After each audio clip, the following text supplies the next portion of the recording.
video is um, being made because the Vizier, or for the Vizier, the Yamassee Creek uh, Nation, um, he's the Vizier to the master teacher, or that's what he called himself. Um, I'm really making this video, man, at this point because I want my money back for services that he never performed, that he never honored, that we shook on, that we agreed upon, word of mouth. He owed me $2,750. That's $2,750, $2,750.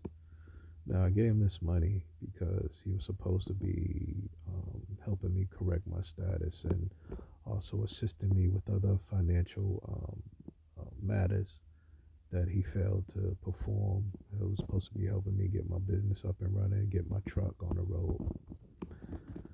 Um, Prior to that, I had paid him. I gave him this money in March of 2022, put it in his hand. And we had a different understanding from, October, November of 2021, right? Because October 2021 is when I first linked up with him and sent him some money via Cash App.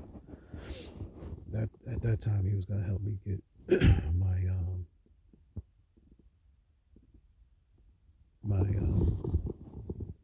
UCC information and everything set up, but he ghosted me and he disappeared. I couldn't get in touch with him at that point. I had to track him down. It was like 6 months. I had to track him down, and then eventually I got in touch with him because I had to find him at his home. He made up all type of excuses about, he thought he was communicating with me the whole time via email, and he sent my paperwork off to some other guy in a different state, and the guy got my paperwork, and first he was like, I sent it to you, check your email. I was like, no, you didn't send me anything. I couldn't get in touch with you. You stopped answering your phone. You stopped communicating. You didn't call. And he kept saying, yeah, I sent you everything in the email. And I said, no, I checked my email. And you didn't send me anything. I was talking to another guy. He was acting like he was you, and I sent your stuff to him, and just all kind of crazy stuff that made no sense whatsoever. You know what I'm saying? Like, for that stuff to even come out of his mouth, it's bugged out. You know what I'm saying? How comfortable he is playing them type of mind games, insulting your intelligence, because that's all he's doing. So, I was bugging out because at the time when I solicited him for his services, requested his services, I was going through it, sleeping in my car, and, it was wintertime, freezing and shit, and I really needed his help.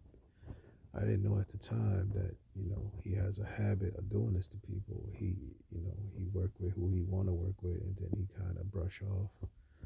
If he don't really respect you or, mess with you like that, he'll brush you off and just take your money and shit type thing if he feel comfortable like that. I didn't realize, I was thinking that the dude had some type of habit, or he was on medication, or something was going on, man. I was like, yo, nobody does this unless they on drugs, or unless, they're a crackhead or addicted or something like that. You know what I'm saying? I normally suspect that type of behavior when I was growing up in the projects. When people, take your money and take all, they're supposed to perform a service. Fix your car or hook up the cable or some shit, and then they ghost you and disappear. A lot of his behavior was kind of sort of like that to me. So I tracked him down only to find that, his excuse and reasons was, I was talking to somebody else for this past 6 months and I thought it was you. And I sent him your paperwork and email, and I was like, nah, it wasn't me. So I gave him the benefit of the doubt, and I said, look, if you're going to help me because you still didn't perform the other services that I paid you for, regardless of the price we agreed to, I paid him initially, and he didn't perform the service. So we linked back up. Then he started working on Well, I paid him more money this time around to perform additional services and to help me get my business and my truck set up. And he said he was gonna hook me up with a gas pipeline to start moving fuel, stuff like that. Uh, and we looked each other in the eye and said, "Look, this time gonna be different. We're gonna be on the up and up, straightforward. No games, no BS, no bullshit." You know what I'm saying? And he said out of his mouth, "I'm gonna trust you the way you want me to trust you. Trust me." Something like that he said. But he said it like that. I'm trying to remember verbatim. He said, "I'm gonna trust you the way you want me to trust you." I think that's how he said it. And I was like, cool. We got a different understanding. Put the money in his hand. He said, give me this much, 2750. And I'm gonna get certain things. I'm gonna get these things done for you. You know, as time went on, and the more we was spending time around each other, because he was working on motions and briefs and stuff like that for other brothers to help, solidify their status, and also to open up a pathway to get the Chief Black Thunderbird Eagle, Dr. Malachi York, out of ADX Max Prison. So we took trips, picked up these brothers, go down to the federal courthouse down there in Atlanta, and you know we would have to go get this paperwork printed and copied, etc., signed. And I began to notice little things, how he would be around talking publicly, or exposing a lot of stuff he was doing at the FedEx office, asking the people to work there, do you know Dr. Malachi York, or do you know Chief Black Thunderbird Eagle, and this paperwork is for freeing him and getting him out. And I'm trying to, at first I didn't really hear him say those words, but he was telling me that he was asking the people that work there, right? And this was only after, once we signed everything as witnesses. We sent out packages to Vice President Kamala Harris. We sent packages out to the Secretary of State Brad Rathersberger of Georgia, Justice Department, stuff like that. And I had the tracking number because I wanted to make sure it got there. And I know that the Secretary of State received his package, but Kamala Harris never received hers, and it was months. I don't know about now because I hadn't checked it, but I know a lot of time had passed and she hadn't received hers, and it was being bounced around in different places. And I'm like, this is strange. You know what I'm saying? Because it was sent, certified through FedEx, and it was being bounced around and delayed and sent and held. And one delivery is claimed it was delivered, and then on another delivery it claimed it was in a different state, completely different state. So I'm like, man, it seemed like sabotage to me. And then come to find out, he mentioned stuff that he was, telling the people, this is for Chief Black Thunderbird Eagle, et cetera, et cetera. Broadcasting the information. And I'm like, that sounds like sabotage to me.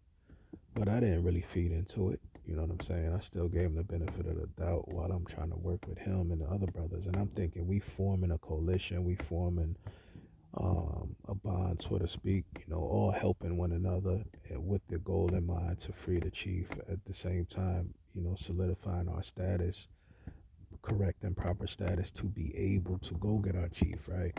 So I'm thinking we doing it as a family unit. I'm thinking we doing it as brothers, as a family unit, etc.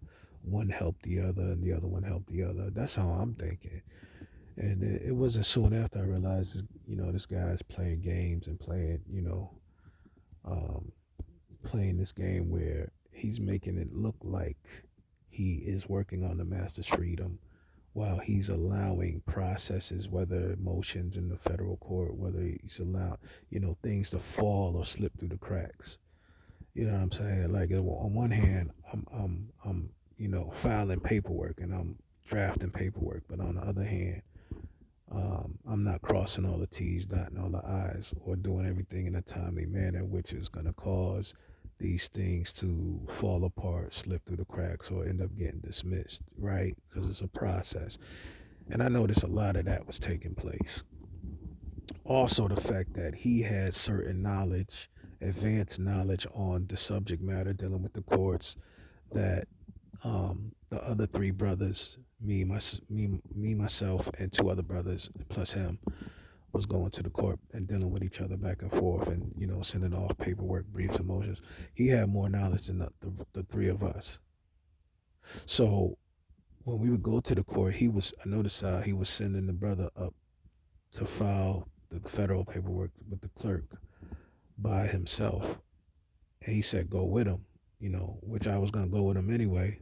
And I went up there and I realized at that time the brother wasn't too clear on exactly what to do and say. Now, he might try to pretend now because time has passed and I ain't really talked to him, but he might try to pretend now that he knew everything then, and he didn't, because I was a witness. I was standing right there. He didn't really know the stuff to say or do, and I was right there to assist and help him. That was fine, right? But I also thought that was strange, because if you're the Vizier and you know the things to say and do to make sure that nothing gets sidetracked or get in the way of successfully filing these motions, or what I'm saying, or these declarations, or whatever the case may be, why wouldn't you yourself physically be in attendance in order to make sure nothing happens so we can keep making progress? Then the other question was, why do you keep putting off us coming together and knocking out these processes and, getting our status corrected and moving on to the next thing? Why do you keep putting things off that could just simply take an hour, 2 hours, a day tops? And he will always make excuses and stretch it out for a week, 2 weeks, and then that turned into 3 weeks, then that turned into 2 months, and then that turned into 6 months. Stuff like that. I'm like, damn, this dude is stretching things out unnecessarily, that he could just knock out. If he say, okay, I'm gonna need you three brothers to meet me on a Tuesday or Wednesday, whenever I got time, and we're gonna sit down and we're gonna knock this out. He just kept making excuse after excuse why he couldn't bring us together, why he couldn't do this. And I start seeing through that. Now, mind you, there was rumblings happening with one of the brothers, Mustafa, at the time. And he went off on a tangent. He started calling around. He called the sister complaining about the Vizier. And he called other people. They might be good now, but then this is the facts of what happened, the reality of what happened, whether regardless of, what place, good place, or whatever they in now. Because really they used me as a sacrificial lamb in order for all of them to be good. Because I was standing up for them, knowing that he was struggling and what he was going through. And then the other brother, Ron, um, he had questions, but he played it cowardly and smart. He wanted to make sure he didn't ruffle the Vizier feathers, while at the same time listening to complaints of Mustafa. You know what I'm saying? So we was all having honest dialogue about, wondering what was going on and why stuff was taking so long at that time, right? You got to reference the validity of the time frame.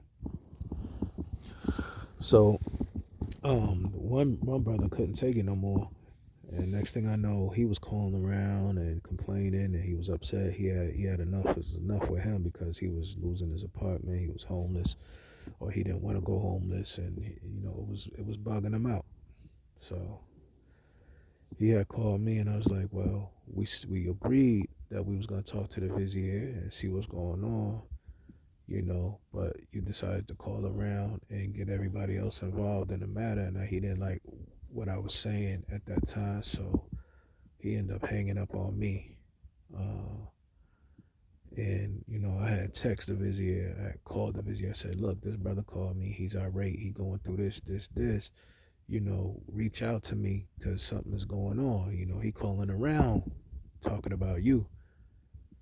And somehow, some way, the Vizier used that, the other brother being irate towards him, he used that as an excuse and a reason to try to flip it and turn it on me and try to make it seem like I was the one. And I'm like, how you do that? because I reached out to you, I texted you, and I called you and left messages saying, look, I received a call from this brother saying that, he's sick of this, he walking away from it, he ain't dealing with this no more. After this, he ain't dealing with this. Using a lot of choice words, saying that he felt stiffed and felt taken advantage of, whatever, right? So I got a call from the Vizier, but he didn't call me with himself. He called me with Ron on the phone, and Ron was listening the whole time quietly. Didn't say one time, nor did the Vizier mention one time that this brother was on the phone. Now, the stuff that me and Ron had talked about, I talked about word for word, verbatim, and said, yo, this is what I'm thinking. This is, my concern here, there, there. Now, when the Vizier called, he tried to call and make it seem like I was causing an issue for him. And the only reason why he did that is because he realized out of that group, I was the one willing to stand up and speak up. And I wasn't afraid, and I was able to see through a lot of the bullshit that he was doing. So by the end of that call, all of a sudden I heard dude on the phone, Ron, the other guy, and he was like, oh, yeah, I'm on the phone. I said, well, you heard the conversation. I ain't say nothing different to him that I said to you. And he verified that. He was like, yeah, everything you said was verbatim. Everything you said was the same thing that you expressed to me. You know what I'm saying? So I don't know what game the Vizier was playing, like he was trying to catch me up in something or make it seem like, but I suspect that it was staged anyway. I suspect that him and Mustafa knew each other previously. I'm just saying, I just suspect that. But to make a long story short, I thought everything was cool, but I noticed from that moment on, he started playing mind games. He started trying to belittle me, talk down to me. He tried it, you know what I'm saying? Like, if I would ask a simple question, he tried to make like it was the dumbest question in the world. He tried to make like he was the smartest person in the room and everybody else was dumb. He only did that to me. The other brothers, he kind of moved them closer to him because they didn't question as much. They wasn't able to see or willing to see, and he started helping them with their paperwork and processes and things that they paid for, the services that they paid for. Whereas me, he started switching shit around, changing the terms and conditions, you know like setting up the trusts and setting up other financial instruments.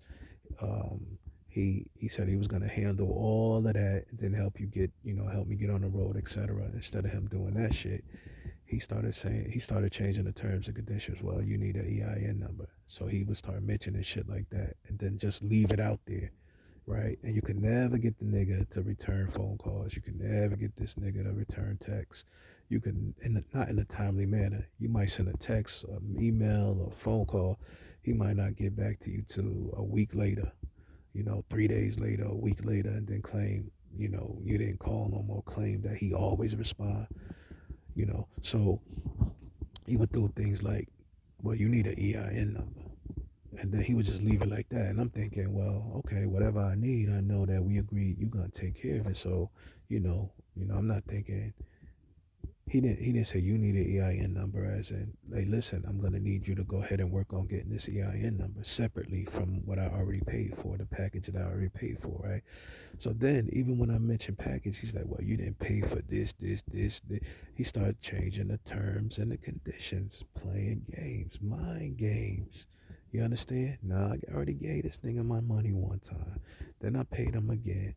And he acting like, this is something where, you could just keep playing with somebody's time and money and playing mind games. So, you know, I'm still thinking there's a chance that he could be trying to free the master. But then I'm starting to wonder, is he really trying to free the master, the chief Black Thunderbird Eagle, Dr. Malachi York, or is he just like the rest of these devils, these agents, pretending that he's trying to free the master, and then he's letting stuff slip through the cracks and he's not? Because plenty of people come along saying they're trying to free him, or they dangle that carrot, and then come to find out it's like, they ain't really trying to get him out of there. And I suspect that that's what this guy is doing. But to make a long story short, he never even once offered to give me my money back. If you know you wasn't going to do the service, why take my money? If you knew you didn't want to no longer do the service, give me my money back. You understand? So March 2022, we're now going into what? This is November 30th, going into December, March, April, May, June, July, August, September, October, November. So 9 months. Um, so yeah, I'm making this video because I noticed, and there's a lot more that I could say and should say with his underling, Chief Justice Amun, who, when he gets into his clubhouse rants, he want to try to make it seem like the people that's being violated is in the wrong, instead of having the courage to call out the Vizier for the bullshit and how he handled business, right? Because there's been plenty of clubhouses where Chief Justice Amun would say and the brother is very intelligent, highly intelligent, right? I'm not taking nothing away from him in that regard. However, when he get into his rants and he would say things like, stop paying for services, and trying to make it seem like you doing a bad thing for paying somebody for their services, trying to pick yourself up. You know, you need to study this information on your own. Stop paying for services. It's like, well, and the thing that I ain't like with the Chief Justice Amun is that he would talk out both sides of his face. On one hand, he would say, stop paying for services, study on your own. But then he would turn around in the same breath and say, even he was calling the Vizier asking for his help, and he needed help as well, right? And that it takes time to overstand and understand, or whatever the case is. It takes time. You're not gonna learn everything and know everything all in one, all at the same time. So he was talking out both sides of his face, but instead of him having the courage to say, Vizier, you're wrong for taking people money and not following through, or disappearing or ghosting people, man. If you say you're gonna do something, do something. If not, don't take these people money. Instead of him having the courage to say that and do that, he acting more like a flunky, and his lapdog, and getting out there, and saying stuff like, getting out in front of him and saying stuff like, stop paying for services, or you gotta try to keep and reiterate, you gotta study this on your own, which is true. You do have to study it on your own, but everybody needs help, and there's nothing wrong if our goal is freeing the chief to come together and just go ahead and knock this out and get it out the way. We don't have time to waste to be trying to figure this out. If the Vizier knows what to do already, all we need to do is for him to get us up to speed, because the goal was to make the roll, right? To complete the role so the role could be submitted to the Justice Department, Department of Interior, to Judge Ashley C. Royal, these different